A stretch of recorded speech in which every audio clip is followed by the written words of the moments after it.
வணக்கம். இன்னைக்கு பாத்தீங்கன்னா பாண்டியன் ஸ்டோரி இன்னைக்கான எபிசோடு தாங்க பார்க்க போறோம். அதுக்கு முன்னாடி என்னோட சேனல்ல சப்ஸ்கிரைப் பண்ணி வச்சுக்கோங்க. வாங்க கதைக்குள்ள போலாம். இப்ப ராஜு பாத்தீங்கன்னா முத்துவேல் வீட்டுல எல்லாருக்கிட்டையும் போய் ஆசீர்வாதம் வாங்குறாங்க. அவங்க சித்தப்பா கிட்ட, அவங்க அப்பா கிட்ட, அம்மா கிட்ட, அப்புறம் அவங்க அப்பத்தா கிட்ட எல்லாருக்கிட்டையும் ஆசீர்வாதம் வாங்கிட்டு கதிர் பண்ண தப்புக்கு இவங்க மன்னிப்பு கேட்கறாங்க. அவங்களும் பரவாயில்லன்ற மாதிரி சொல்லிடுறாங்க. அடுத்த சீன் பாத்தீங்கன்னா மீனா அவங்க அம்மா என்ன பண்றாங்க, மீனாவை பாக்குறதுக்காக கோமதி வீட்டுக்கு வராங்க.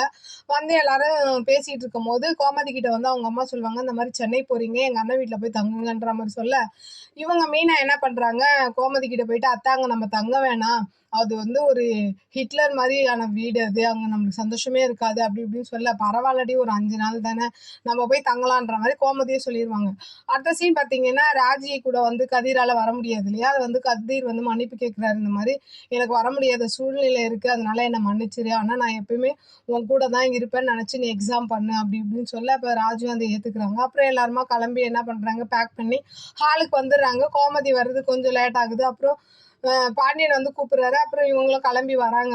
வந்துட்டு என்ன பண்றாங்க, புளி தொக்கு பண்ணி வச்சிருக்கேன், பூண்டு தொக்கு பண்ணி வச்சிருக்கேன், யாரும் வெளியில சாப்பிடாதீங்க, வீட்லயே சாப்பிடுங்க, ஆம்லேட் போட்டு சாப்பிடுங்க, இதுதான் பணம் எவ்வளோ எங்கெங்க இருக்குதுன்ற மாதிரி டைரியில எழுதி கொடுத்துட்டு போறாங்க. அதுல மீனாவும் ராஜுவும் அத்தை நீங்க இப்படியே பேசிட்டு இருந்தீங்கன்னா பஸ் போயிடும்ன்ற மாதிரிலாம் புலம்புறாங்க. அப்படியே ஒரு கட்டத்துக்கு மேல கிளம்பி அப்படியே சென்னைக்கு போற மாதிரி இன்னைக்கான எபிசோடு முடியுது. பார்க்கலாம் நாளைக்கு என்ன நடக்குதுன்னு பார்த்துட்டு நான் உங்களுக்கு ரிவ்யூ கொடுக்குறேன். என்னோட சேனல் பிடிச்சிருந்தா லைக் பண்ணுங்க, ஷேர் பண்ணுங்க, கமெண்ட் பண்ணுங்க, என்னோட சேனலை சப்ஸ்கிரைப் பண்ணி சப்போர்ட் பண்ணுங்க. நன்றி, வணக்கம், பாய்.